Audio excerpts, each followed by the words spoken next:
ਅਜੀਤ ਕੌਰ ਦੀ ਕਹਾਣੀ ਹੈ ਸਫੈਦ ਫਲ ਤੇ ਸ਼ਬਨਮ।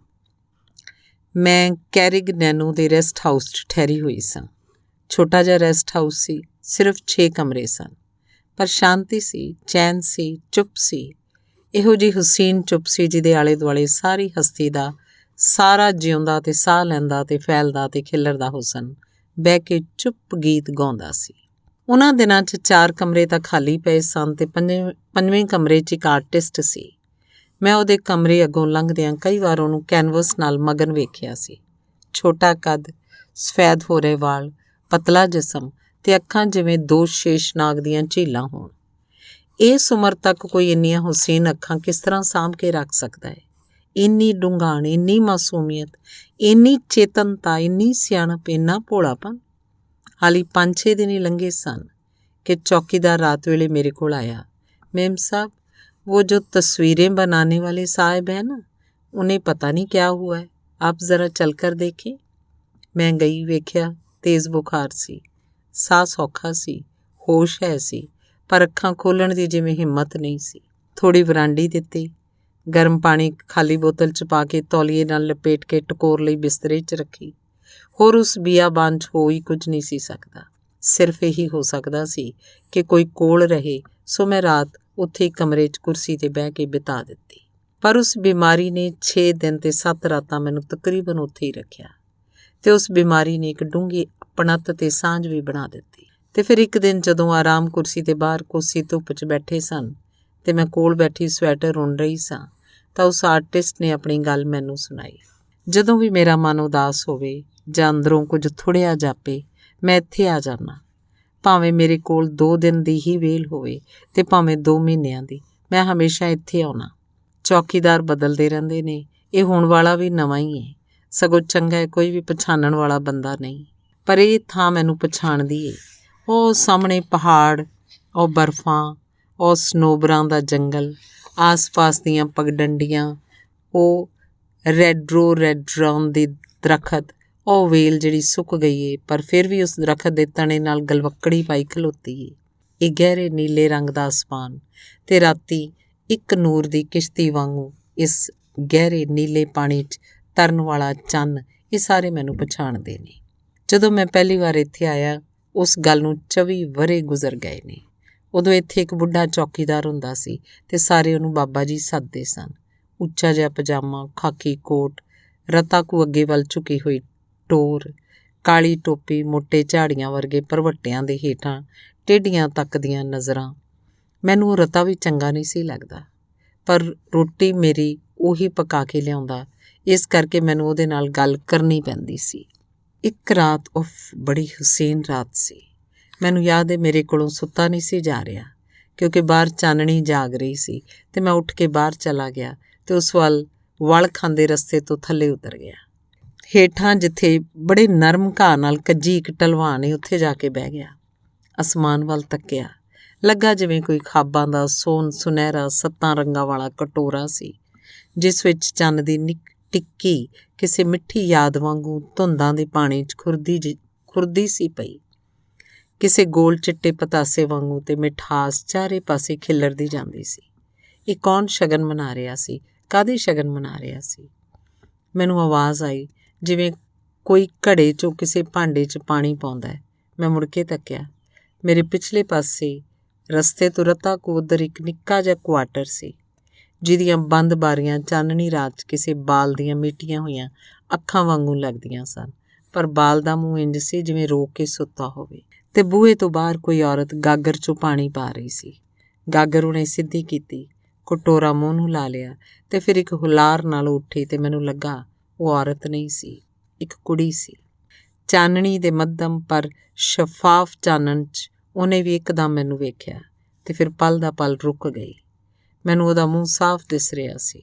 ਉਹਦੇ ਹੱਥ ਵਿੱਚ ਕਹਿਣ ਦਾ ਕਟੋਰਾ ਚਮਕ ਰਿਹਾ ਸੀ, ਜਿਹਦੇ ਵਿੱਚੋਂ ਹੁਣੇ ਉਹਨੇ ਘੁੱਟ-ਘੁੱਟ ਕਰਕੇ ਪਾਣੀ ਪੀਤਾ ਸੀ। ਉੱਤੇ ਚੰਨ ਦਾ ਕਟੋਰਾ ਸੀ, ਜਿਸ ਦੇ ਵਿੱਚੋਂ ਸਾਰੀ ਕਾਇਨਾਤ ਘੁੱਟ-ਘੁੱਟ ਕਰਕੇ ਚਾਨਣੀ ਪੀ ਰਹੀ ਸੀ। ਪਲ ਦਾ ਪਲ ਉਹ ਖਲੋਤੀ ਤੇ ਫਿਰ ਅੰਦਰ ਜਾ ਕੇ ਉਹਨੇ ਹੌਲੀ-ਹੌਲੀ ਬੂਹਾ ਢੋਹ ਦਿੱਤਾ। ਅਗਲੇ ਦਿਨ ਮੈਂ ਫਿਰ ਉਸ ਕੁਆਟਰ ਵੱਲ ਗਿਆ। ਬਾਹਰ ਮੈਲੇ-ਮੈਲੇ ਬੱਚੇ ਖੇਡ ਰਹੇ ਸਨ। ਉਹਨਾਂ ਨੂੰ ਪੁੱਛਿਆ ਤੇ ਪਤਾ ਲੱਗਾ ਕਿ ਇਹ ਤਾਂ ਚੌਕੀਦਾਰ ਦਾ ਹੀ ਕੁਆਟਰ ਸੀ। ਥੋੜ੍ਹਾ ਅੱਗੇ ਜਾ ਕੇ ਮੈਂ ਉਸ ਕੁਆਟਰ ਦੇ ਅੰਦਰ ਜਾਣ ਦਾ ਬਹਾਨਾ ਸੋਚਣ ਲੱਗਾ ਤੇ ਫਿਰ ਮੁੜ ਆਇਆ। ਬੂਹਾ ਠਕੋਰਦਿਆਂ ਮੈਂ ਬਾਬਾ ਜੀ ਆਵਾਜ਼ ਦਿੱਤੀ। ਬੂਹਾ ਢੋਇਆ ਸੀ। ਮੇਰੇ ਠਕੋਰਨ ਨਾਲ ਖੁੱਲ੍ਹ ਗਿਆ। ਅੰਦਰ ਕਮਰੇ 'ਚ 2 ਔਰਤਾਂ ਸਨ ਤੇ ਇੱਕੋ ਕੁੜੀ ਸੀ ਤੇ 2-3 ਬੱਚੇ ਸਨ। ਤੀਵੀਆਂ ਨਿੱਕੇ ਮੋਟੇ ਕੰਮ ਕਰ ਰਹੀਆਂ ਸਨ। ਉਹ ਕੁੜੀ ਚਾਵਲ ਚੁਣਦੀ ਪਈ ਸੀ। ਸ਼ਹਿਦ ਵਰਗਾ ਉਹਦਾ ਰੰਗ ਸੀ, ਸਾਂਵਲਾ ਪਰ ਬੜਾ ਹੀ ਮਿੱਠਾ ਮੂੰਹ ਦਾ ਪ੍ਰਭਾਵ। ਹੱਥ ਉਹਦਾ ਚੌਲਾਂ ਵਾਲੀ ਥਾਲੀ 'ਚ ਹੀ ਅਟਕ ਗਿਆ ਤੇ ਡੂੰਘੀਆਂ ਕਾਲੀਆਂ ਅੱਖਾਂ ਉੱਤੋਂ ਉਹ ਦੋਵੇਂ ਕਾਲੀਆਂ ਪਲਕਾਂ ਚੁੱਕ ਕੇ ਉਹ ਮੇਰੇ ਵੱਲ ਵੇਖਣ ਲੱਗੀ, ਜਿਵੇਂ ਮੈਨੂੰ ਪਛਾਣ ਰਹੀ ਹੋਵੇ। ਤੇ ਇੱਕ ਪਲ ਲਈ ਮੈਨੂੰ ਭੁੱਲ ਹੀ ਗਿਆ ਕਿ ਉਹ ਤੱਕਣੀ ਇਸ ਪਲ ਲਈ ਸੀ ਕਿ ਇੱਕ ਜ਼ਿੰਦਗੀ ਲਈ ਸੀ। ਡੂੰਘੀਆਂ ਅੱਖਾਂ ਤੇ ਸ਼ਹਿਦ ਦੇ ਕਟੋਰੇ ਵਰਗੇ ਮੂੰਹ ਵਾਲੀ ਉਹ ਕੁੜੀ ਮੈਨੂੰ ਲਿਓਨਾਰਦ ਦੀ ਮੋਨਾਲਿਜ਼ਾ ਜਾਪੀ। ਉਹਨਾਂ ਦੋਹਾਂ ਤੀਵੀਆਂ ਵਿੱਚੋਂ ਇੱਕ ਤਾਂ ਬਾਬੇ ਦੀ ਬੀਵੀ ਲੱਗਦੀ ਸੀ, ਦੂਜੀ ਸ਼ਾਇਦ ਉਹਦੀ ਨੂੰਹ ਹੋਏਗੀ, ਮੈਂ ਸੋਚਿਆ। ਤੇ ਜੇ ਉਹ ਨੂੰਹ ਹੈ ਤਾਂ ਇਹ ਕੁੜੀ ਜ਼ਰੂਰ ਬਾਬੇ ਦੀ ਪੋਤਰੀ ਹੋਏਗੀ। ਉਸ ਦਿਨ ਮੇਰੀ ਰੋਟੀ ਜਿਹੜੀ ਬਾਬਾ ਲਿਆਇਆ ਉਹਦੇ ਨਾਲ ਚਾਵਲ ਵੀ ਸਨ ਤੇ ਮੇਰਾ ਜੀ ਕਰੇ ਜਿਸ ਤਰ੍ਹਾਂ ਚੌਲਾਂ ਦਾ ਦਾਣਾ ਦਾਣਾ ਛੂਹ ਕੇ ਚੁਣਦੀ ਸੀ ਪਈ, ਉਸੇ ਤਰ੍ਹਾਂ ਇੱਕ ਇੱਕ ਦਾਣਾ ਛੂਹ ਕੇ ਮੈਂ ਖਾਵਾਂ। ਇਸ ਤੋਂ ਮਗਰੋਂ ਮੈਨੂੰ ਕਈ ਵਾਰ ਇੱਧਰ ਉੱਧਰ ਦਿਸ ਪੈਂਦੀ, ਕਦੀ ਬੱਕਰੀ ਨੂੰ ਚਰਾਉਂਦੀ ਹੋਈ, ਕਦੀ ਗਾਗਰ ਚੁੱਕ ਕੇ ਬੌਲੀ ਤੋਂ ਪਾਣੀ ਲੈਣ ਜਾਂਦੀ ਹੁੰਦੀ। ਉਦੋਂ ਅਜੇ ਇਸ ਰੈਸਟ ਹਾਊਸ 'ਚ ਨਲਕੇ ਨਹੀਂ ਸੀ ਲੱਗੇ। ਇੱਕ ਦਿਨ ਉਹ ਔਸ ਪਰਲੀ ਪਗਡੰਡੀ ਦੇ ਹੇਠਾਂ ਜਿਹੜੀ ਢਲਾਣ ਏ ਉੱਥੇ ਬੱਕਰੀ ਨੂੰ ਘਾਹ ਖੁਆ ਰਹੀ ਸੀ। ਮੈਂ ਉਸ ਪਾਸਿਓਂ ਸੈਰ ਕਰਕੇ ਆ ਰਿਹਾ ਸਾਂ। ਉਹਦੀ ਗੋਦੀ 'ਚ ਸਫੈਦ ਰੇਸ਼ਮ ਵਰਗਾ ਮੇਮਣਾ ਸੀ। ਮੈਂ ਚੁੱਪਚਾਪ ਆ ਕੇ ਉਹਦੇ ਨਾਲ ਵਾਲੇ ਦਰਖਤ ਨਾਲ ਢੋਹ ਲਾ ਕੇ ਖਲੋ ਗਿਆ। ਉਹਨੂੰ ਜਿਵੇਂ ਮੇਰੇ ਉੱਥੇ ਹੋਣ ਦਾ ਅਹਿਸਾਸ ਸੀ। ਉਹਨੇ ਚੁੱਪਚਾਪ ਮੇਮਣੇ ਦਾ ਮੂੰਹ ਆਪਣੀ ਗੱਲ ਨਾਲ ਜੋੜ ਲਿਆ ਤੇ ਆਹਿਸਤਾ ਆਹਿਸਤਾ ਗੁਣਗੁਣਾਉਣ ਲੱਗੀ। ਜ਼ਰਾ ਉੱਚੀ ਗਾ, ਮੈਂ ਕਿਹਾ। ਉਹਨੇ ਮੇਰੇ ਵੱਲ ਤੱਕਿਆ ਤੇ ਉਹਦੇ ਸ਼ਹਿਦ ਵਰਗੇ ਰੰਗ 'ਚ ਇੱਕ ਚਾਨਣ ਘੁਲ ਗਿਆ ਤੇ ਉਹ ਸ਼ਰਮਾ ਕੇ ਸਿਮਟਦੀ ਹੋਈ ਉੱਥੋਂ ਉੱਠ ਕੇ ਤੁਰ ਗਈ। ਤੇ ਇੱਕ ਦਿਨ ਮੈਂ ਉੱਥੋਂ ਦੇ ਜਮਾਂਦਾਰ ਕੋਲੋਂ ਚੌਕੀਦਾਰ ਬਾਬੇ ਤੇ ਬਾਬੇ ਦੇ ਟੱਬਰ ਟੌਰ ਬਾਰੇ ਗੱਲਾਂ ਕਰਦਿਆਂ ਉਸ ਕੁੜੀ ਬਾਰੇ ਪੁੱਛਿਆ। ਉਹ ਜੀ ਬਾਬੇ ਦੀ ਤੀਜੀ ਵਹੁਟੀ ਹੈ। ਤੀਜੀ ਵਹੁਟੀ? ਉਹ ਖੁਦਾ! ਤਾਂ ਦੋਵੇਂ ਔਰਤਾਂ ਤੇ ਉਹ ਕੁੜੀ ਤਿੰਨੇ ਬਾਬੇ ਦੀਆਂ ਵਹੁਟੀਆਂ ਸੀ। ਪਰ ਕਿਸ ਤਰ੍ਹਾਂ? ਇਹ ਕਿਸ ਤਰ੍ਹਾਂ? ਮੈਨੂੰ ਸਮਝ ਨਹੀਂ ਸੀ ਆ ਰਹੀ ਕਿ ਸਵਾਲ ਕੀ ਕਰਾਂ। ਬਸ ਜੀ, ਪੈਸੇ ਦੀ ਗੱਲ ਹੈ ਸਾਰੀ। ਜਿੰਨੇ ਪੈਸੇ ਖਰਚ ਕਰੋ ਉਨੀਆਂ ਤੀਵੀਆਂ ਲੈ ਆਓ। ਇੱਥੇ ਰਾਮਪੁਰ ਬੁਸ਼ਹਿਰ ਮੇਲਾ ਲੱਗਦਾ ਹੈ ਜੀ, ਤੇ ਸਿੱਪੀ ਵਿੱਚ ਵੀ ਮੇਲਾ ਲੱਗਦਾ ਹੈ ਤੇ ਤੀਵੀਆਂ ਉੱਥੇ ਵਿਕਦੀਆਂ ਨੇ। ਤੇ ਉਂਝ ਵੀ ਜੀ, ਜਦੋਂ ਪੈਸਾ ਖਰਚ ਕਰੋ ਵਿਆਹ ਕੇ ਜਨਾਨੀ ਘਰ ਲੈ ਆਓ। ਤੇ ਮੈਨੂੰ ਲੱਗਾ ਜਿਵੇਂ ਸ਼ਰਮ ਨਾਲ ਮੈਂ ਪਾਣੀਓ ਪਾਣੀ ਹੁੰਦਾ ਜਾ ਰਿਹਾ ਸਾਂ, ਗਰਕ ਹੁੰਦਾ ਜਾ ਰਿਹਾ ਸਾਂ। ਇੰਝੇ ਹੀ ਜਦੋਂ ਕਦੇ ਕਿਸੇ ਬੱਸ ਸਟਾਪ ਦੇ ਕੋਲ ਖਲੋਤਿਆਂ ਜਾਂ ਕਿਧਰੋਂ ਲੰਘਦਿਆਂ ਕੋਈ ਨਿੱਕਾ ਜਿਹਾ ਮੈਲਾ ਕੁਚੈਲਾ ਬਾਲ ਮੇਰੇ ਕੋਲ ਆ ਕੇ ਆਪਣੀ ਨਿੱਕੀ ਜਿਹੀ ਤਲੀ ਟੱਡ ਕੇ ਇੱਕ ਪੈਸੇ ਲਈ ਤਰਲਾ ਕਰੇ, ਜਾਂ ਕੋਈ ਬੜੀ ਬੁੱਢੀ ਮਾਈ ਜਾਂ ਬੁੱਢਾ ਬਾਬਾ ਆਪਣੇ ਮਿੱਟੀ ਰਲੇ ਸਫੈਦ ਧੌਲਿਆਂ ਵਾਲੇ ਸਿਰ ਨਾਲ ਕੰਬਦੀ ਹੋਈ ਤਲੀ ਟੱਡ ਕੇ ਇੱਕ ਪੈਸੇ ਲਈ ਲਿਲਕੜੀਆਂ ਕੱਢ ਰਹੇ ਹੋਣ ਤੇ ਉਹਨਾਂ ਦੀਆਂ ਝੁਰੜੀਆਂ ਉਹਨਾਂ ਦੇ ਮੂੰਹ ਤੇ ਹੋਰ ਵੀ ਗਹਿਰਾ ਜਾਲ ਉਣ ਰਹੀਆਂ ਹੋਣ, ਤਾਂ ਮੈਨੂੰ ਇੰਝ ਹੀ ਸ਼ਰਮ ਆ ਜਾਂਦੀ ਹੈ। ਮੈਨੂੰ ਲੱਗਦਾ ਜਿਵੇਂ ਮੈਂ ਜ਼ਮੀਨ ਦੇ ਅੰਦਰ ਕਿਧਰੇ ਲੁੱਕ ਜਾਵਾਂ। ਬਸ ਉਸੇ ਤਰ੍ਹਾਂ ਦੀ ਸ਼ਰਮ ਮੈਨੂੰ ਆਈ। ਉਸ ਤੋਂ ਮਗਰੋਂ ਜਦੋਂ ਕੁੜੀ ਮੇਰੇ ਸਾਹਮਣੇ ਹੋਈ ਤਾਂ ਮੈਂ ਉਹਦੀਆਂ ਅੱਖਾਂ 'ਚ ਝਾਕ ਕੇ ਵੇਖਿਆ। ਕਿਸੇ ਡਰੀ ਹੋਈ, ਸਹਿਮੀ ਹੋਈ ਫਾਖਤਾ ਦੀਆਂ ਅੱਖਾਂ ਸਨ ਤੇ ਉਹਦਾ ਮੂੰਹ ਇੱਕ ਕਿਹੜਾ ਨਗਮਾ ਸੀ ਜਿਹੜਾ ਜ਼ਿੰਦਗੀ ਦੇ ਸੰਗ 'ਚ ਆ ਕੇ ਅਟਕ ਗਿਆ ਸੀ। ਇਹ ਕਿਹੜੀ ਤਖਲੀਕ ਸੀ ਜਿਹੜੀ ਕੁਦਰਤ ਦੇ ਹੱਥਾਂ ਤੱਕ ਆ ਕੇ ਅਟਕ ਗਈ ਸੀ। ਇਹ ਕਿਹੜਾ ਸ਼ਹਿਦ ਦਾ ਕਟੋਰਾ ਸੀ ਜਿਸ 'ਚ ਕਿਸੇ ਨੇ ਅੱਖ ਚੋ ਦਿੱਤਾ ਸੀ। ਇਹ ਕਿਹੜੇ ਚਾਵਲਾਂ ਦੇ ਦਾਣੇ ਸਨ ਜਿਨ੍ਹਾਂ ਦਾ ਰੰਗ ਸੁਆਹ ਵਾਂਗੂ ਧੁਆਂਖਿਆ ਹੋਇਆ ਸੀ। ਤੇ ਇੱਕ ਦਿਨ ਬਾਬਾ ਬਿਮਾਰ ਹੋ ਗਿਆ ਤੇ ਮੇਰੀ ਰੋਟੀ ਲੈ ਕੇ ਉਹ ਮੇਰੇ ਕਮਰੇ 'ਚ ਆਈ। ਰੋਟੀ ਮੇਜ਼ 'ਤੇ ਰੱਖ ਕੇ ਉਹਨੇ ਮੇਰੇ ਵੱਲ ਤੱਕਿਆ, ਇੱਕ ਖਾਮੋਸ਼ ਕਹਾਣੀਆਂ ਵਾਲੀ ਤੱਕਣੀ, ਤੇ ਉਹਦੀਆਂ ਅੱਖਾਂ ਦੀਆਂ ਝੀਲਾਂ ਹੋਰ ਡੂੰਘੀਆਂ ਹੋ ਗਈਆਂ। ਉਹਨਾਂ ਝੀਲਾਂ ਦੇ ਦੁਆਲੇ ਉੱਗੇ ਸੰਘਣੇ ਸਨੋਬਰਾਂ ਦੇ ਪਰਛਾਵੇਂ ਹੋਰ ਗਹਿਰੇ ਹੋ ਗਏ। ਇੱਕ ਬਦਲੀ ਉਹਦੀਆਂ ਅੱਖਾਂ ਦੇ ਅਸਮਾਨ 'ਚੋਂ ਤੈਰਦੀ ਹੋਈ ਲੰਘ ਗਈ ਬਿਨਾਂ ਵਸਿਆਂ। ਮੇਰੀ ਰੂਹ ਦੀਆਂ ਜਿਹੜੀਆਂ ਬਾਹਾਂ ਉਹਦੇ ਵੱਲ ਉੱਲ ਰਹੀਆਂ ਸਨ ਉਹਨੇ ਚੁੱਪਚਾਪ ਪਛਾਣ ਲਈਆਂ ਸਨ। ਮੇਰੀ ਰੂਹ ਦੇ ਜਿਹੜੇ ਚੁੱਪ ਬੋਲਾਂ ਨੇ ਉਹਦੇ ਲਈ ਕਹਾਣੀਆਂ ਪਾਈਆਂ ਸਨ ਉਹਨੇ ਖਾਮੋਸ਼ ਸੁਣ ਲਈਆਂ ਸਨ। ਤੇ ਮੈਂ ਕਈ ਵਾਰੀ ਸੋਚਣਾ ਇਹ ਕੀ ਤਲਿਸਮ ਹੈ, ਕੀ ਟੂਣਾ ਹੈ ਕਿ ਰੂਹ ਵਿੱਚੋਂ ਜਿਹੜਾ ਇੱਕ ਨਿੱਘ ਦਾ ਸੈਲਾਬ ਸ਼ੁਰੂ ਹੁੰਦਾ ਹੈ ਉਹ ਦੂਜੀ ਰੂਹ ਦੇ ਕੰਢਿਆਂ ਨਾਲ ਜਾ ਟਕਰਾਉਂਦਾ ਹੈ। ਰੂਹ ਦੀਆਂ ਡੂੰਘਾਣਾਂ 'ਚੋਂ ਜਿਹੜੀ ਇੱਕ ਨਵੇਂ ਉੱਗੇ ਘਾਹ ਦੀ ਮਹਿਕ ਸ਼ੁਰੂ ਹੁੰਦੀ ਏ ਉਹ ਦੂਜੀ ਰੂਹ ਦੀਆਂ ਵਾਦੀਆਂ ਤੱਕ ਜਾ ਖਿਲਰਦੀ ਏ। ਬਹਿ ਜਾ। ਉਹ ਚੁੱਪਚਾਪ ਜ਼ਮੀਨ 'ਤੇ ਬਹਿ ਗਈ। ਇੱਥੇ ਬੈਠਣਾ? ਮੈਂ ਕੁਰਸੀ ਵੱਲ ਇਸ਼ਾਰਾ ਕੀਤਾ ਤੇ ਉਹਨੇ ਸਿਰ ਨੀਵਾਂ ਕਰਕੇ ਚੁੱਪਚਾਪ ਨਾਂ 'ਚ ਸਿਰ ਹਿਲਾ ਦਿੱਤਾ। ਤੇਰਾ ਨਾਂ? ਸ਼ਾਂਤੀ। ਤੇ ਕਿੰਨਾ ਹੀ ਚਿਰ ਮੈਨੂੰ ਕਰਨ ਲਈ ਕੋਈ ਗੱਲ ਨਾ ਲੱਭੀ। ਤੈਨੂੰ ਬਾਬੇ ਨੇ ਕਿਸ ਤਰ੍ਹਾਂ ਭੇਜ ਦਿੱਤਾ ਅੱਜ? ਉਹ ਬਿਮਾਰ ਏ। ਬੜੀ ਕਹਿੰਦੀ ਸੀ ਮੈਂ ਲੈ ਜਾਂਦੀ ਹਾਂ। ਮੈਂ ਚੁੱਪਚਾਪ ਥਾਲੀ ਚੁੱਕ ਕੇ ਲੈ ਆਈ ਹਾਂ। ਬਾਬੇ ਨੇ ਪਿੱਛੋਂ ਆਵਾਜ਼ ਵੀ ਦਿੱਤੀ, ਮੈਂ ਸੁਣੀ ਨਹੀਂ ਤੇ ਮੈਨੂੰ ਹਾਸਾ ਆ ਗਿਆ। ਆਵਾਜ਼ ਦਿੱਤੀ ਦਾ ਤਾਂ ਪਤਾ ਪਰ ਸੁਣੀ ਨਹੀਂ। ਤੂੰ ਵੀ ਉਹਨੂੰ ਬਾਬਾ ਹੀ ਸੱਦਦੀ ਹੈ? ਉਹਨੇ ਕੋਈ ਜਵਾਬ ਨਹੀਂ ਦਿੱਤਾ। ਸਿਰਫ ਇੱਕ ਅਣਵੱਸੀ ਬਦਲੀ ਉਹਦੇ ਸਿਰ ਮੂੰਹ ਤੋਂ ਲੰਘ ਗਈ। ਉਹ ਬਦਲੀ ਕਾਲੀ ਸੀ, ਵਸਣ ਕਰਦੀਆਂ ਪੀੜਾਂ ਨਾਲ ਭਰੀ ਹੋਈ। ਤੇ ਮੈਨੂੰ ਅਫਸੋਸ ਹੋਇਆ ਕਿ ਮੈਂ ਕਿਉਂ ਇਹੋ ਜਿਹੀ ਗੱਲ ਕਰ ਦਿੱਤੀ ਜਿਹਨੇ ਜ਼ਖਮਾਂ ਨੂੰ ਜਾ ਛੂਹਿਆ। ਮੈਂ ਵੀ ਚੁੱਪ ਰਿਹਾ, ਉਹ ਵੀ ਚੁੱਪ ਰਹੀ। ਰੋਟੀ ਠੰਡੀ ਹੋ ਜਾਏਗੀ, ਖਾ ਲਓ, ਉਹਨੇ ਉੱਠਦਿਆਂ ਹੋਇਆਂ ਕਿਹਾ। ਮੇਰੇ ਵੱਲ ਇੱਕ ਡੂੰਘੀ ਤੱਕਣੀ ਨਾਲ ਉਹਨੇ ਤੱਕਿਆ ਤੇ ਤੁਰ ਗਈ। ਉਸ ਦਿਨ ਬਾਬੇ ਨੇ ਉਹਨੂੰ ਕੁੱਟਿਆ।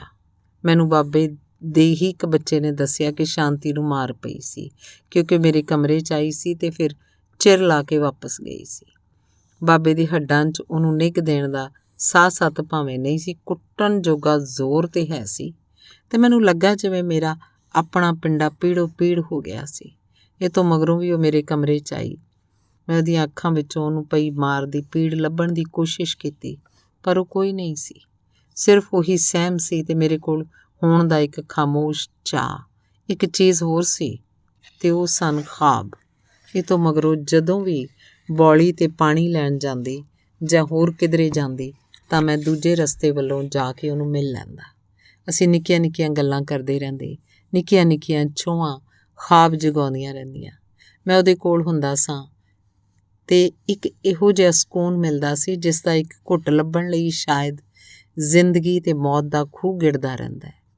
ਇੱਕ ਇਹੋ ਜਿਹਾ ਸਕੂਨ ਜਿਹੜਾ ਜ਼ਿੰਦਗੀ ਦੇ ਆਰ ਪਾਰ ਵਿੱਚ ਹੋਰ ਕਿਧਰੇ ਨਹੀਂ ਲੱਭ ਸਕਦਾ।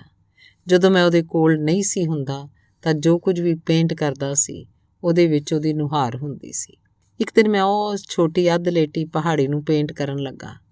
ਪੇਂਟ ਕਰਦਿਆਂ ਉਹ ਜਿਹੜੇ ਉੱਤੇ ਕਰਕੇ ਦੋ ਘਰ ਦਿਸ ਰਹੇ ਨੇ ਥੋੜ੍ਹੀ ਥੋੜ੍ਹੀ ਵਿੱਥ ਤੇ ਉਹ ਪਹਾੜੀ ਦੀਆਂ ਦੋ ਅੱਖਾਂ ਬਣ ਗਈਆਂ ਤੇ ਉਹ ਹੇਠਾਂ ਜਿਹੜਾ ਲਾਲ ਛੱਤ ਵਾਲਾ ਘਰ ਏ ਉਹਦੇ ਹੋਠ ਬਣ ਗਏ ਤੇ ਚਿਹਰੇ 'ਚ ਸ਼ਾਂਤੀ ਦੀ ਨੁਹਾਰ ਸੀ ਤੇ ਉਹਦੀਆਂ ਅੱਖਾਂ ਪਿਛੋਕੜ 'ਚ ਖਲੋਤੇ ਉਹਨਾਂ ਪਹਾੜਾਂ ਵੱਲ ਤੱਕ ਰਹੀਆਂ ਸਨ। ਉਹੀ ਡੂੰਘੀਆਂ ਝੀਲਾਂ ਵਰਗੀਆਂ ਅੱਖਾਂ ਤੇ ਪਹਾੜ ਨੇ ਜਿਵੇਂ ਉਸ ਚਿਹਰੇ ਨੂੰ ਆਪਣੀ ਹਿੱਕ ਨਾਲ ਲਾਇਆ ਹੋਇਆ ਸੀ। ਵਰ੍ਹਿਆਂ ਦੀਆਂ ਰੇਤਾਂ ਵਿੱਚ ਤੁਰ ਤੁਰ ਕੇ ਕਈ ਵਾਰੀ ਮਨੁੱਖ ਕਿਸੇ ਇਹੋ ਜਿਹੀ ਥਾਂ 'ਤੇ ਪਹੁੰਚਦਾ ਹੈ ਜਿੱਥੇ ਹੋਣ ਥੀਣ ਦਾ ਅਹਿਸਾਸ ਪੂਰੀ ਸ਼ਿੱਦਤ ਨਾਲ ਵਜੂਦ ਵਿੱਚ ਉੱਭਰ ਆਉਂਦਾ ਹੈ ਤੇ ਵਕਤ ਦੀ ਰੇਤ ਸਾਡੇ ਪੈਰਾਂ ਹੇਠੋਂ ਸਰਕਦੀ ਗਈ। ਇੰਜ ਗੁਜ਼ਰਦਾ ਹੋਇਆ ਵਕਤ ਸਾਨੂੰ ਬਹਾਰ ਦੇ ਸੁਰਖ ਫੁੱਲਾਂ ਦੇ ਮੌਸਮ ਤੋਂ ਪਤਝੜ ਦੀ ਸੁਰਖ ਅੱਗ ਤੱਕ ਲੈ ਗਿਆ। ਇੱਕ ਦਿਨ ਤਰਕਾਲਾਂ ਵੇਲੇ ਉਹ ਪਾਣੀ ਭਰਨ ਘਰੋਂ ਨਿਕਲੀ। ਹਲਕੀ ਹਲਕੀ ਬਰਫ਼ ਪੈ ਰਹੀ ਸੀ। ਇਹੋ ਜਿਹੇ ਮੌਸਮ ਵਿੱਚ ਪਿਆਸ ਕਿਹਨੂੰ ਲੱਗਦੀ ਏ? ਪਰ ਪਤਾ ਨਹੀਂ ਕਿਸ ਬਗਾਵਤ ਨਾਲ ਉਹਨੇ ਘੜਾ ਢਾਕ 'ਤੇ ਰੱਖਿਆ ਹੋਏਗਾ ਤੇ ਤੁਰ ਪਈ ਹੋਏਗੀ। ਮੇਰੇ ਕਮਰੇ ਅੱਗੋਂ ਲੰਘਦਿਆਂ ਉਹਨੇ ਹੌਲੀ ਜਿਹੀ ਮੇਰੇ ਵੱਲ ਤੱਕਿਆ। ਮੈਂ ਦੂਜੇ ਪਾਸਿਓਂ ਨਿਕਲ ਕੇ ਬੌਲੀ ਵੱਲ ਤੁਰ ਪਿਆ। ਰਾਹ 'ਚੋਂ ਤਿਲਕਣ ਲੱਗੀ, ਮੈਂ ਉਹਦਾ ਹੱਥ ਫੜ ਲਿਆ। ਫਿਰ ਮੇਰੀ ਬਾਂਹ ਨੇ ਉਹਦੇ ਲੱਕ ਦੁਆਲੇ ਇੱਕ ਮਜ਼ਬੂਤ ਵਲਗਣ ਬਣਾ ਲਈ ਤੇ ਅੱਧੀ ਅੱਧੀ ਮੇਰੇ ਉੱਤੇ ਝੁੱਕ ਕੇ ਤੁਰਨ ਲੱਗ ਪਈ। ਉਸ ਬਰਫ਼ ਵਿੱਚ ਵੀ ਸਾਡੇ ਜਿਸਮ ਨਿੱਘੇ ਸਨ ਕਿਉਂਕਿ ਉਹ ਨਾਲੋਂ ਨਾਲ ਟੁਰ ਰਹੇ ਸਨ ਤੇ ਮੈਂ ਸੋਚਣਾ ਕਿ ਸਿਰਫ ਇਹ ਨਾਲ ਤੁਰਨ ਦਾ ਨਿੱਘ ਜ਼ਿੰਦਗੀ ਦੇ ਰਾਹਾਂ ਦੇ ਸਾਰੇ ਜੰਮੇ ਹੋਏ ਕੋਰੇ ਨੂੰ ਪਿਘਲਾ ਸਕਦਾ ਹੈ। ਬੌਲੀ ਉੱਤੇ ਜਾ ਕੇ ਉਹਨੇ ਘੜਾ ਰੱਖਿਆ। ਮੈਂ ਉਹਦੇ ਕਾਲੇ ਕੇਸਾਂ ਵਿੱਚੋਂ ਬਰਫ਼ ਦੇ ਨਿੱਕੇ ਨਿੱਕੇ ਖੰਭ ਝਾੜਨ ਲੱਗਾ।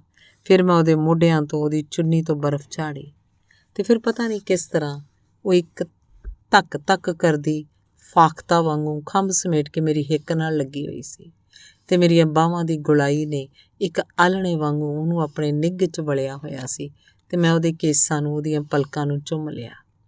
ਉਸ ਵੇਲੇ ਉਹ ਕੰਬ ਰਹੀ ਸੀ ਤੇ ਮੈਨੂੰ ਉਹ ਹੰਸ ਐਂਡਰਸਨ ਦੀਆਂ ਪਰੀ ਕਹਾਣੀਆਂ ਦੀ ਸੁੱਤੀ ਹੋਈ ਹਸੀਨ ਸ਼ਹਿਜ਼ਾਦੀ ਜਾਪੀ ਜਿਹੜੀ 100 ਸਾਲ ਇੱਕ ਸਰਾਪ ਦੇ ਅਸਰ ਨਾਲ ਸੁੱਤੀ ਰਹੀ ਸੀ ਤੇ ਉਹਦੇ ਸੁਰਖ ਹੋਂਠ ਧੁਆਂਖੇ ਰਹੇ ਸਨ। ਤੇ ਫਿਰ ਜਦੋਂ ਮੈਂ ਸਾਲਾਂ ਮਗਰੋਂ ਇੱਕ ਸ਼ਹਿਜ਼ਾਦਾ ਉਹਨੂੰ ਲੱਭਦਾ ਹੋਇਆ ਆਇਆ ਤਾਂ ਉਹਦੇ ਮਹਿਲ ਦੀਆਂ ਦੀਵਾਰਾਂ ਨੂੰ ਕੰਡਿਆਲੀਆਂ ਝਾੜੀਆਂ ਨੇ ਤੇ ਉੱਚੇ ਲੰਮੇ ਕਾਲੇ ਦਰਖਤਾਂ ਨੇ ਕੱਜਿਆ ਹੋਇਆ ਸੀ ਤੇ ਉਹਦੇ ਮਹਿਲਾਂ ਦੇ ਬੂਹੇ ਨੂੰ ਜੰਗ ਲੱਗ ਚੁੱਕਾ ਸੀ। ਸ਼ਹਿਜ਼ਾਦਾ ਅੰਦਰ ਪਹੁੰਚਿਆ ਤੇ ਸ਼ਹਿਜ਼ਾਦੀ ਦੇ ਧੁਆਂਖੇ ਹੋਠਾਂ ਨੂੰ ਜਦੋਂ ਉਹਨੇ ਚੁੰਮਿਆ ਉਹ ਫਿਰ ਸੁਰਖ ਹੋ ਗਏ। ਉਹਦੀਆਂ ਪਲਕਾਂ ਨੂੰ ਜਦੋਂ ਉਹਨੇ ਚੁੰਮਿਆ ਉਹ ਕੰਬੀਆਂ ਤੇ ਖੁੱਲ੍ਹ ਗਈਆਂ ਤੇ ਸ਼ਹਿਜ਼ਾਦੀ ਕੰਬਦੀ ਹੋਈ ਲਰਜ਼ਦੀ ਹੋਈ ਜਾਗ ਪਈ। ਬਰਫ਼ ਪੈਣੀ ਬੰਦ ਹੋ ਗਈ, ਅਸਮਾਨ ਸਾਫ਼ ਹੋਣ ਲੱਗਾ। ਘੜਾ ਉੱਥੇ ਛੱਡ ਕੇ ਅਸੀਂ ਅੱਗੇ ਤੁਰ ਪਏ। ਤੁਰਦੇ ਗਏ। ਅੱਗੇ ਇੱਕ ਪੱਧਰੀ ਜਿਹੀ ਥਾਂ ਆਈ, ਉੱਥੇ ਬਹਿ ਗਏ। ਉਹਦਾ ਸਿਰ ਮੇਰੀ ਝੋਲੀ 'ਚ ਸੀ। ਪਰਛਾਵੇਂ ਸੁਰਮਈ ਹੋ ਗਏ ਸਨ। ਅਸਮਾਨ ਤੇ ਬੱਦਲਾਂ ਦੇ ਵਿੱਚ ਕਿਤੇ ਤਾਰੇ ਜਾਗ ਪਏ ਸਨ। ਸੂਰਜ ਬੜੇ ਚਿਰ ਦਾ ਸਾਹਮਣੇ ਪਹਾੜ ਦੇ ਪਿੱਛੇ ਜਾ ਚੁੱਕਾ ਸੀ, ਪਰ ਉਸ ਪਹਾੜ ਦੇ ਪਿੱਛੋਂ ਇੱਕ ਚਾਨਣ ਨਿਕਲ ਕੇ ਸਾਰੀ ਵਾਦੀ 'ਚ ਖਿਲਰ ਰਿਹਾ ਸੀ। ਉਹ ਚਾਨਣ ਨਾ ਦਿਨ ਦਾ ਚਾਨਣ ਸੀ, ਨਾ ਰਾਤ ਦਾ। ਬੜਾ ਕੂਲਾ ਤੇ ਮੱਧਮ ਚਾਨਣ ਸੀ, ਜਿਵੇਂ ਦੂਰ ਕੋਈ ਅਲਗੋਜ਼ਾ ਵਜਾ ਰਿਹਾ ਹੋਵੇ ਤੇ ਆਵਾਜ਼ ਖਿੱਲਰ ਕੇ ਫੈਲ ਕੇ ਹਵਾਵਾਂ ਦੇ ਖੰਭਾਂ ਤੇ ਸਰਸਰਾਂਦੀ ਹੋਈ ਕਿਸੇ ਵੇਲੇ ਤੁਹਾਡੇ ਤੱਕ ਪਹੁੰਚ ਜਾਏ। ਖਾਮੋਸ਼ੀ ਆਹਿਸਤਾ ਗਾਉਂਦੀ ਹੋਈ ਅਸਮਾਨ ਤੋਂ ਹੇਠਾਂ ਉਤਰ ਰਹੀ ਸੀ। ਸਨਾਟਾ ਹੌਲੀ ਹੁੰਗਾਰਾ ਭਰ ਰਿਹਾ ਸੀ। ਸਾਰੀ ਜ਼ਿੰਦਗੀ ਦੀ ਭਟਕਣਾ ਤੇ ਸਮੁੰਦਰਾਂ ਦੇ ਕਿਨਾਰਿਆਂ ਤੇ ਇਹ ਕਿਹੜਾ ਸਫੈਦ ਫੁੱਲ ਅੱਜ ਮੇਰੀ ਝੋਲੀ 'ਚ ਆਣ ਡਿੱਗਾ ਸੀ। ਇਹ ਫੁੱਲ ਜਿਹੜਾ ਨਿੱਘ ਦਿੰਦਾ ਸੀ ਤੇ ਠੰਡ ਪਾਉਂਦਾ ਸੀ, ਅਡੋਲ ਸੀ ਤੇ ਲਰਜ਼ ਰਿਹਾ ਸੀ, ਤੇ ਮੈਂ ਉਸ ਫੁੱਲ ਤੇ ਪਈਆਂ ਸ਼ਬਨਮ ਦੀਆਂ ਬੂੰਦਾਂ ਨੂੰ ਆਪਣੇ ਪੋਟਿਆਂ 'ਚ ਛੋਇਆ। ਰਾਤ ਦੀਆਂ ਕਾਲੀਆਂ ਭੌਰ ਪਲਕਾਂ ਦੇ ਹੇਠਾਂ ਧੁੰਦਾਂ ਸੁਪਨਿਆਂ ਵਾਂਗੂ ਤਰ ਰਹੀਆਂ ਸਨ ਤੇ ਵਕਤ ਦੇ ਪਲ ਖਾਮੋਸ਼ੀ ਨਾਲ ਸਰਸਰਾਉਂਦੇ ਹੋਏ ਸਾਡੇ ਸਿਰਾਂ ਤੋਂ ਲੰਘਦੇ ਗਏ। ਇੱਕ ਪਾਣੀ ਸ਼ਾਂਤੀ ਨੇ ਘੜੇ 'ਚ ਭਰਿਆ, ਇੱਕ ਪਾਣੀ ਅਸਾਂ ਰੂਹਾਂ ਦੀਆਂ ਗਾਗਰਾਂ 'ਚ ਭਰਿਆ ਤੇ ਵਾਪਸ ਮੁੜ ਆਏ। ਬੜੀ ਰਾਤ ਗੁਜ਼ਰ ਚੁੱਕੀ ਸੀ, ਮੈਨੂੰ ਨੀਂਦ ਨਹੀਂ ਸੀ ਆ ਰਹੀ। ਬਾਹਰ ਬਰਫ਼ ਡਿੱਗ ਰਹੀ ਸੀ। ਮੈਂ ਬਾਹਰ ਨਿਕਲ ਕੇ ਚੌਕੀਦਾਰ ਦੇ ਕੁਆਟਰ ਵੱਲ ਟੁਰ ਪਿਆ। ਕੁਆਟਰ ਦੇ ਕੋਲੋਂ ਲੰਘਿਆ ਤੇ ਰੁਕ ਗਿਆ। ਬੂਹੇ ਦੇ ਬਾਹਰ ਕੋਈ ਸਫੈਦ ਗੰਢ ਜਿਹੀ ਪਈ ਸੀ। ਨੇੜੇ ਪਹੁੰਚ ਕੇ ਤੱਕਿਆ ਤਾਂ ਉਹ ਸ਼ਾਂਤੀ ਸੀ। ਗੋਡਿਆਂ 'ਚ ਸਿਰ ਦੇ ਕੇ ਬੈਠੀ ਸੀ ਤੇ ਬਿਨਾਂ ਆਵਾਜ਼ ਤੋਂ ਹੁਬਕ ਕੇ ਰੋ ਰਹੀ ਸੀ। ਇੱਕ ਲਾਟ ਮੇਰੇ ਅੰਦਰ ਬਲ। ਮੈਂ ਉਹਦੇ ਕੋਲ ਬਹਿ ਗਿਆ। ਬਾਬੇ ਨੇ ਅੱਜ ਫੇਰ ਮਾਰਿਆ। ਉਹਨੇ ਤਰਬਕ ਕੇ ਉੱਤੇ ਵੇਖਿਆ। ਮੈਨੂੰ ਵੇਖ ਕੇ ਉਹਨੇ ਆਪਣਾ ਸਿਰ ਮੇਰੇ ਗੋਡਿਆਂ 'ਤੇ ਰੱਖ ਦਿੱਤਾ। ਇੱਕਦਮ ਰੋਮ ਉਹਦਾ ਜਿਵੇਂ ਤਿੜਕ ਰਿਹਾ ਸੀ ਤੇ ਇੱਕ ਰੋਮ ਉਹਦਾ ਜਿਵੇਂ ਤਿੜਕ ਰਿਹਾ ਸੀ। ਉਹ ਰੋਂਦੀ ਰਹੀ। ਮੈਂ ਉਹਨੂੰ ਚੁੱਪ ਨਹੀਂ ਕਰਵਾਇਆ। ਚੁੱਪ ਕੋਈ ਕਰਵਾਏ ਵੀ ਕਿੰਝ ਸਕਦਾ ਹੈ। ਸਿਰਫ ਉਹਦੇ ਸਿਰ 'ਤੇ ਮੈਂ ਆਪਣਾ ਹੱਥ ਰੱਖਿਆ ਤੇ ਦੂਜੀ ਬਾਂਹ ਮੈਂ ਉਹਦੇ ਕੰਬਦੇ ਮੋਢਿਆਂ ਦੁਆਲੇ ਵਲਾਈ ਰੱਖੀ। ਮੈਨੂੰ ਕਿਧਰੇ ਲੈ ਚੱਲੋ, ਆਪਣੇ ਨਾਲ ਕਿਧਰੇ ਲੈ ਚੱਲੋ। ਉਹਦੀ ਜਿੰਦ ਘਬਰਾ ਕੇ ਵਿਲਕ ਉੱਠੀ ਸੀ। ਮੈਂ ਚੁੱਪ ਰਿਹਾ। ਸਿਰਫ ਮੈਂ ਆਪਣੀ ਬਾਂਹ ਉਹਦੇ ਮੋਢਿਆਂ ਦੁਆਲੇ ਹੋਰ ਕੱਸ ਦਿੱਤੀ। ਜਦੋਂ ਚੁੱਪ ਹੋ ਗਈ, ਮੈਂ ਉਹਨੂੰ ਅੰਦਰ ਭੇਜ ਦਿੱਤਾ ਤੇ ਵਾਪਸ ਆਪਣੇ ਕਮਰੇ 'ਚ ਆ ਗਿਆ। ਸਾਰੀ ਰਾਤ ਮੈਂ ਸੋਚਦਾ ਰਿਹਾ। ਮੈਂ ਸੋਚਿਆ ਕਿ ਮੈਂ ਤਾਂ ਆਰਟਿਸਟ ਸਾਂ ਤੇ ਆਪਣੀ ਜ਼ਿੰਦਗੀ ਬਾਰੇ ਕਦੇ ਵੀ ਇੱਕ ਥਾਂ 'ਤੇ ਰਹਿ ਕੇ ਘਰ ਬਣਾਉਣ ਦਾ ਤਸੱਵਰ ਨਹੀਂ ਸੀ ਕੀਤਾ। ਮੈਂ ਹਮੇਸ਼ਾ ਇਹੋ ਕਰਦਾ ਆਇਆ ਸਾਂ, ਇੱਕ ਥਾਂ 'ਤੇ ਜਾ ਕੇ ਰਹਿਣਾ, ਜਿੰਨੇ ਦਿਨ ਲੱਗੇ ਫਿਰ ਦੂਜੀ ਥਾਂ 'ਤੇ ਚਲੇ ਜਾਣਾ। ਮੈਂ ਤੇ ਰਮਤਾ ਰਾਈ ਸਾਂ ਤੇ ਨਾਲੇ ਮੈਂ ਤਾਂ ਇਟਲੀ ਜਾਣ ਦਾ ਇੰਤਜ਼ਾਮ ਕਰ ਰਿਹਾ ਸਾਂ ਉਹਨਾਂ ਦਿਨਾਂ 'ਚ। ਉੱਥੇ ਮੈਂ ਆਰਟ ਦਾ ਕੋਰਸ ਕਰਨਾ ਸੀ। ਪੁਰਾਣੇ ਮਹਾਨ ਆਰਟਿਸਟਾਂ ਦੀਆਂ ਕਿਰਤਾਂ ਵੇਖਣੀਆਂ ਸਨ। ਫਿਰ ਮੈਂ ਸਾਰੇ ਕੰਟੀਨੈਂਟ ਦਾ ਚੱਕਰ ਲਾਉਣਾ ਸੀ। ਪਤਾ ਨਹੀਂ ਕਿੰਨਾ ਵਕਤ ਲੱਗੇ, ਫਿਰ ਪਤਾ ਨਹੀਂ ਕਿੱਧਰ ਜਾਣ ਦਾ ਪ੍ਰੋਗਰਾਮ ਬਣ ਜਾਏ। ਇਹ ਸ਼ਾਂਤੀ ਦੇ ਦੁਆਲੇ ਮੈਂ ਖਾਬਾਂ ਦਾ ਜਾਲ ਕਿਉਂ ਉਣ ਦਿੱਤਾ? ਇਹ ਮੈਂ ਉਹਨੂੰ ਕਿਹੋ ਜਿਹੀਆਂ ਉਲਝਣਾਂ 'ਚ ਫਸਾ ਦਿੱਤਾ? ਮੁਹੱਬਤ ਤਾਂ ਠੀਕ ਸੀ, ਮੇਰੀ ਰੂਹ ਦੀ ਉਹਨੂੰ ਲੋੜ ਸੀ। ਮੇਰੇ ਅੰਦਰੋਂ ਜ਼ਿੰਦਗੀ ਪੂਰੀ ਸ਼ਿੱਦਤ ਨਾਲ ਜਾਗੀ ਸੀ ਤੇ ਮੈਂ ਜਿੰਨੀਆਂ ਵੀ ਪੇਂਟਿੰਗਸ ਉਹਨਾਂ ਦਿਨਾਂ 'ਚ ਕੀਤੀਆਂ ਸਨ, ਉਹਨਾਂ 'ਚ ਇੱਕ ਧੜਕਣ ਸੀ। ਪਰ ਸ਼ਾਂਤੀ ਦੇ ਖਾਬ ਕਿਹੜਿਆਂ ਰਾਹਾਂ 'ਤੇ ਟੁਰ ਪੈਣਗੇ, ਇਹ ਤਾਂ ਮੈਂ ਕਦੇ ਸੋਚਿਆ ਵੀ ਨਹੀਂ ਸੀ। ਤੇ ਹਰ ਮਨੁੱਖ ਦੇ ਅੰਦਰ ਜਿਹੜੀ ਕਮੀਨਗੀ ਹੁੰਦੀ ਹੈ, ਇੱਕ ਝੂਠ ਦਾ ਹਨੇਰਾ ਹੁੰਦਾ ਹੈ। ਮੇਰੀ ਰੂਹ ਨੇ ਉਹ ਸਾਰਾ ਇਕੱਠਾ ਕਰਕੇ ਉਹਦੀ ਬੁੱਕਲ ਮਾਰ ਲਈ ਤੇ ਮੈਂ ਸੋਚਿਆ ਕਿ ਮੈਨੂੰ ਇੱਥੋਂ ਚਲੇ ਜਾਣਾ ਚਾਹੀਦਾ ਹੈ। ਤੇ ਮੈਂ ਸ਼ਾਂਤੀ ਨੂੰ ਅਗਲੇ ਦਿਨ ਕਿਹਾ ਕਿ ਮੈਂ ਥੋੜ੍ਹੇ ਚਿਰ ਲਈ ਜਾ ਰਿਹਾ ਸਾਂ ਤੇ ਸਾਰਾ ਇੰਤਜ਼ਾਮ ਕਰਕੇ ਕੁਝ ਚਿਰ ਮਗਰੋਂ ਆਵਾਂਗਾ ਤੇ ਉਹਨੂੰ ਲੈ ਜਾਵਾਂਗਾ। ਤੇ ਮੈਂ ਇੱਥੋਂ ਚਲਾ ਗਿਆ। ਇਟਲੀ ਗਿਆ, ਪੈਰਿਸ ਗਿਆ, ਸਾਰੇ ਕੰਟੀਨੈਂਟ 'ਚ ਘੁੰਮਦਾ ਰਿਹਾ, ਆਰਟ ਗੈਲਰੀਆਂ ਵੇਖਦਾ ਰਿਹਾ, ਕੁਦਰਤ ਦਾ ਹੁਸਨ ਵੇਖਦਾ ਰਿਹਾ। ਕਈ ਵਰ੍ਹੇ ਗੁਜ਼ਰ ਗਏ, ਪਰ ਰੂਹ ਨੇ ਜਿਹੜਾ ਉਹ ਮੱਧਮ ਕੂਲਾ ਚਾਨਣ ਇੱਕ ਵਾਰ ਵੇਖਿਆ ਸੀ, ਉਹ ਫਿਰ ਕਦੇ ਮੇਰੇ ਰਾਹੋਂ ਨਹੀਂ ਲੰਘਿਆ। ਰੂਹ ਦਾ ਘੜਾ ਇੱਕ ਵਾਰੀ ਜਿਹੜਾ ਭਰਿਆ ਸੀ, ਉਸ ਮਿੱਠੇ ਠੰਡੇ ਕੂਲੇ ਪਾਣੀ ਦਾ ਇੱਕ ਵੀ ਘੁੱਟ ਫਿਰ ਮੈਨੂੰ ਕਦੇ ਨਸੀਬ ਨਹੀਂ ਹੋਇਆ। ਤੇ ਮੈਂ ਜਿੱਥੇ ਵੀ ਗਿਆ, ਜਿਹੜੀ ਕੁੜੀ ਵੀ ਮੈਨੂੰ ਚੰਗੀ ਲੱਗੀ, ਜਿਹੜੀ ਥਾਂ ਵੀ ਮੈਨੂੰ ਪਸੰਦ ਆਈ, ਉੱਥੇ ਮੈਨੂੰ ਹਮੇਸ਼ਾ ਇਹੀ ਜਾਪਿਆ ਜਿਵੇਂ ਸ਼ਾਂਤੀ ਦੀਆਂ ਅੱਖਾਂ ਮੈਨੂੰ ਤੱਕ ਰਹੀਆਂ ਨੇ ਤੇ ਉਡੀਕ ਰਹੀਆਂ ਨੇ ਤੇ ਉਹਨਾਂ ਝੀਲਾਂ ਦੇ ਦੁਆਲੇ ਉੱਗੇ ਸਨੋਬਰਾਂ ਦੇ ਜੰਗਲ ਦੇ ਪਰਛਾਵੇਂ ਹੋਰ ਗੂੜੇ ਹੋ ਗਏ ਨੇ। ਤੇ ਆਖਰ ਇੱਕ ਦਿਨ ਮੈਂ ਫੇਰ ਇੱਥੇ ਆਇਆ, ਪਰ ਸ਼ਾਂਤੀ ਇੱਥੇ ਨਹੀਂ ਸੀ, ਉਹ ਬਾਬਾ ਵੀ ਨਹੀਂ ਸੀ, ਕੋਈ ਹੋਰ ਹੀ ਚੌਕੀਦਾਰ ਸੀ। ਮੈਂ ਉਹਨੂੰ ਪੁੱਛਿਆ, ਉਹਨੂੰ ਕੁਝ ਪਤਾ ਨਹੀਂ ਸੀ। ਬੜੀਆਂ ਟੱਕਰਾਂ ਮਾਰਨ ਮਗਰੋਂ ਮੈਨੂੰ ਸਿਰਫ ਇੰਨਾ ਹੀ ਪਤਾ ਲੱਗ ਸਕਿਆ ਕਿ ਬਾਬਾ ਕੁਝ ਸਾਲਾਂ ਮਗਰੋਂ ਮਰ ਗਿਆ ਸੀ। ਉਹਦੇ ਸ਼ਰੀਕ ਭਰਾ ਆਏ। ਘਰ ਦੀਆਂ ਕੁਝ ਚੀਜ਼ਾਂ ਉਹਨਾਂ ਵੱਡੀਆਂ ਦੋਹਾਂ ਬੀਵੀਆਂ ਨੂੰ ਵੰਡ ਦਿੱਤੀਆਂ ਉਹਨਾਂ ਦੇ ਬੱਚਿਆਂ ਦੀ ਖਾਤਰ। ਬਾਕੀ 2 ਗਊਆਂ, 5 ਮੁਰਗੀਆਂ, 1 ਮੁਰਗਾ ਤੇ 1 ਬਾਬੇ ਦੀ ਸਭ ਤੋਂ ਛੋਟੀ ਬੀਵੀ ਨੂੰ ਉਹਨਾਂ ਵੇਚ ਦਿੱਤੇ ਤੇ ਬਸ ਹੋਰ ਕੋਈ ਥਹੁ ਪਤਾ ਨਾ ਲੱਗਿਆ। ਉਸ ਤੋਂ ਮਗਰੋਂ ਮੈਨੂੰ ਜਦੋਂ ਵੀ ਵੇਲ ਮਿਲੇ, ਜਦੋਂ ਵੀ ਮੇਰਾ ਮਨ ਉਦਾਸ ਹੋਵੇ, ਜਦੋਂ ਵੀ ਜ਼ਿੰਦਗੀ ਇੱਕ ਬੇਹਕੀਕਤ ਬੋਝ ਜਾਪੇ, ਮੈਂ ਇੱਥੇ ਆ ਜਾਂਦਾ ਤੇ ਮੇਰੀ ਰੂਹ ਨੂੰ ਸਿਰਫ ਇੰਨੀ ਤਸੱਲੀ ਹੁੰਦੀ ਏ ਕਿ ਇੱਥੇ ਉਹਨੇ ਜ਼ਿੰਦਗੀ ਦੀ ਸਾਰੀ ਹਕੀਕਤ ਨੂੰ ਤੱਕਿਆ ਸੀ, ਛੋਹਿਆ ਸੀ ਤੇ ਹਸਤੀ ਦੇ ਸਫੈਦ ਫੁੱਲ 'ਤੇ ਪਈ ਸ਼ਬਨਮ ਵਿੱਚੋਂ ਆਪਣਾ ਮੂੰਹ ਵੇਖਿਆ ਸੀ। ਧੰਨਵਾਦ।